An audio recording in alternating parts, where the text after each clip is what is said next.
டோங்லி கார்த்தி அவரை பத்தி தான் இந்த வீடியோல பார்க்க போறோம். அதுக்கு முன்னாடி நம்ம சேனலை மறக்காம ஃபாலோ பண்ணி சப்போர்ட் பண்ணுங்க ஃப்ரெண்ட்ஸ். இந்த வீடியோ லைக் தட்டி விட்டுருங்க.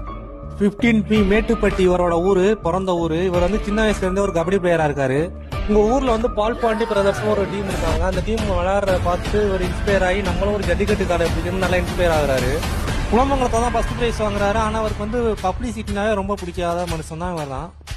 இவருக்கு ஃபேன் ஃபாலோவர்ஸ்லாம் அதிகம். அது மட்டும் டோங்லி கார்த்தி ஜல்லிக்கட்டு கடத்துல இருக்காருன்னு சொன்னாவே எல்லா மாட்டுக்காரங்களே பயப்படுவாங்களாம். யாருமே பிடிக்காத மாடை தான் அவர் பிடிப்பாராம். இவர் பிடிச்ச மாடை யாருமே பிடிச்சிருக்கவும் மாட்டாங்களாம். ஏன்னா அவர் பிடிக்கிற மாதிரி தனியா தெரியுமா கெத்தா இருப்பாரு. 2018 39 வருஷத்துக்கு அப்புறம் கோயில ஜல்லிக்கட்டு நடக்குது. அவர் ஃபர்ஸ்ட் பிரைஸ் வாங்குறாரு. காரு அது மட்டும் இல்லாம செண்டு நிலமும் வாங்குறாரு. சசிகுமாரோட காரிங்கிற ஒரு படத்துலயும் நடிச்சிருந்தாரு. உலகானூர் பாலமேடு ஜல்லிக்கட்டுலாம் செகண்ட் பிரைஸ் வாங்கியிருக்காரு. அது மட்டும் ஷோல்டர்ல இன்ஜூரி ஆயிடுச்சு. அதனால எந்த ஜல்லிக்கட்டுலயுமே இறங்குறது இல்லை. இவரோட கம்பேக்காக நிறைய பேர் வெயிட் பண்றாங்க. அது மட்டும் இல்ல, இவர் ஒரு ஜல்லிக்கட்டு ஜாமான் கூட சொல்லலாம். அவரோட கம்பேக்காக நிறைய ஃபேன்ஸ் வெயிட் பண்ணிருக்காங்க.